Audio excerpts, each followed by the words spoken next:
Good afternoon. Calling attention. If we could just kind of sit.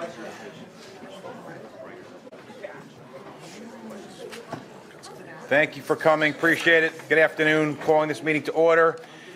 I note that some of the participants are participating via video conference. Today's public meetings are also being live streamed from the Port Authority website. We will now hold the public meeting starting with the Committee on Finance, which will be chaired by Commissioner LaBarbera.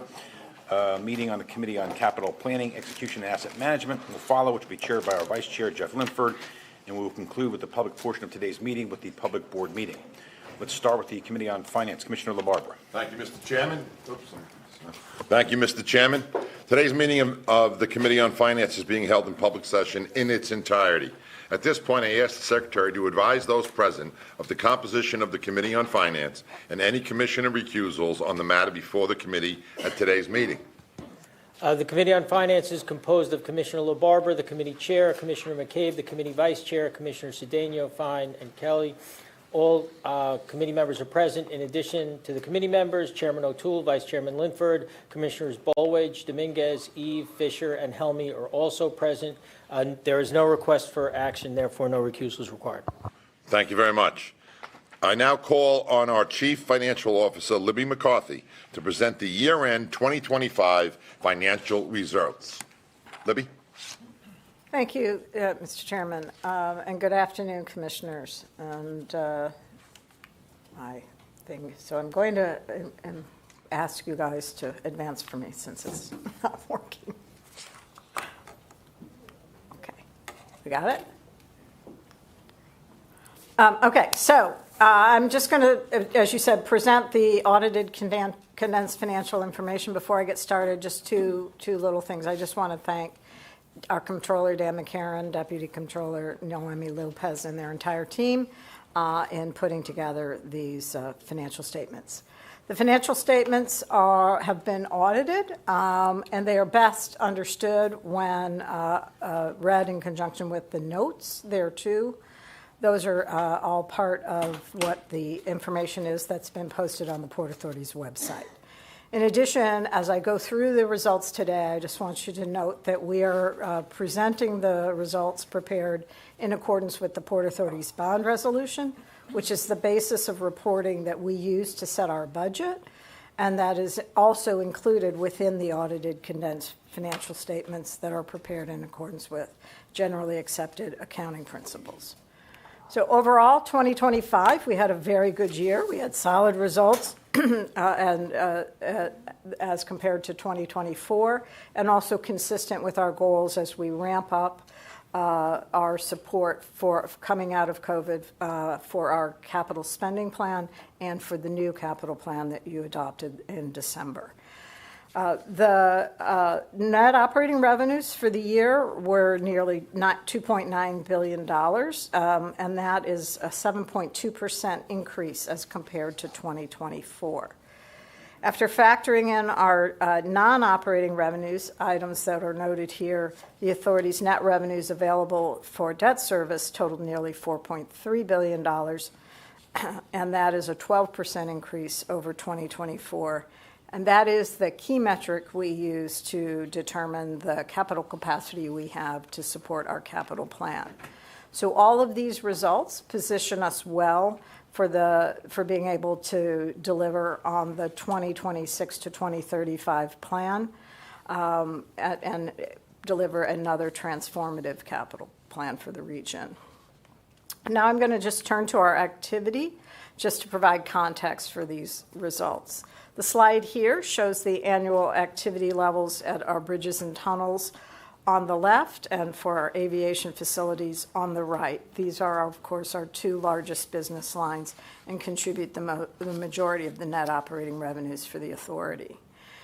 We've put 2025 volumes in green and 2024 volumes in light blue. The bridge and tunnel activity for 2025 was slightly lower than 2024, with more than 121 million vehicles utilizing our crossings eastbound. This decline was attributable to a combination of 24 being a leap year, so that added one more day, and it is surprising, but a day does make a difference here, as well as we did have more severe and frequent winter storms in 2025 as compared to 2024. Automobiles were down about 1% compared to 24, whereas trucks actually were higher. So that helped balance and get to that overall result. At aviation, we had nearly 143 million passengers that used our airports across the year. That is about 2% decrease from the record-setting levels we had in 2024. That passenger activity was impacted by the flight restrictions that were imposed by the FAA as a result of their staffing issues and as a result of the federal government's shutdown in the fall of 2025. On this slide, we show our PATH volumes and our port container activities. PATH served nearly 61 million passengers in 25, which is a 6% increase year over year. That is driven mostly by the return to the office and continued upward trend in that remote versus hybrid work environment. We had across the year, we had about 74% of pre-COVID levels, but it's important to note that if post-Labor Day, in the latter months of the year, we actually saw PATH ridership as high as 79% of pre-COVID levels, indicating a continued recovery going forward.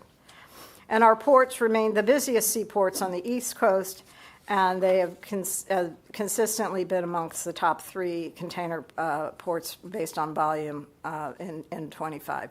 We handled 8.9 million TEUs in 2025, which is a 2% increase over the prior year. And that's attributable to inventory front-loading, given concerns about the higher global tariffs. So how does that translate into our revenue picture? This slide shows the breakdown of the revenues by the various types of revenues that we have. Gross operating revenues overall increased $350 million, or 5%.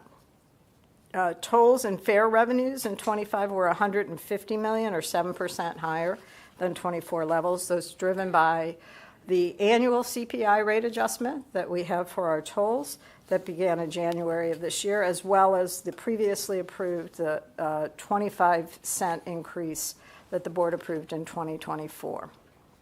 It also includes the previously approved CPI adjustment for the PATH fares of 25 cents that occurred in January of the year, along with that higher PATH ridership that I just mentioned.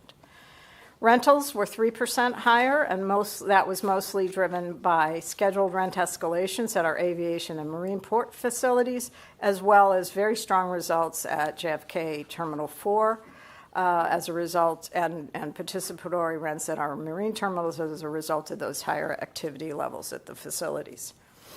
Aviation fees were $127 million, or 7% higher than the prior year, and these fees consist primarily of our cost recovery revenues for both our operating costs and our capital investments in the airports, and the increases is a result of those increases in those categories, as well as higher air train ridership and fare rates. Moving on to our operating expense picture, total operating expenses total $4.5 billion, and that's an increase of about 3.6% as compared to 2024. A majority of that increase is general inflation, but also higher employee health costs, as well as just higher employee compensation. The employee compensation did increase about 4.3%, or $86 million, and that is healthcare costs for active and retired employees and other benefits costs, as well as our significant focus on heightened security measures across all of our facilities. Rents and pilots increased $22 million, or 5% compared to the prior year. These are revenue-based rents for the most part, and that's driven by the higher revenues at the airport and therefore higher rental payments to the cities of New York and Newark. And then lastly, our utilities expenses increased 13% over the prior year, due to the colder temperatures and higher rates, and much of those, or a portion of those costs, are recoverable from our tenants. So looking at our cash position and our liquidity position, cash flow from operations for 2025 was approximately $3.2 billion, which is flat to the 24 levels, and our liquidity remained quite strong. We had $6.2 million of investments, which is about $300 million higher than 24, and that's due to a large, in addition to those net operating revenues, a large lease extension payment that we received this year.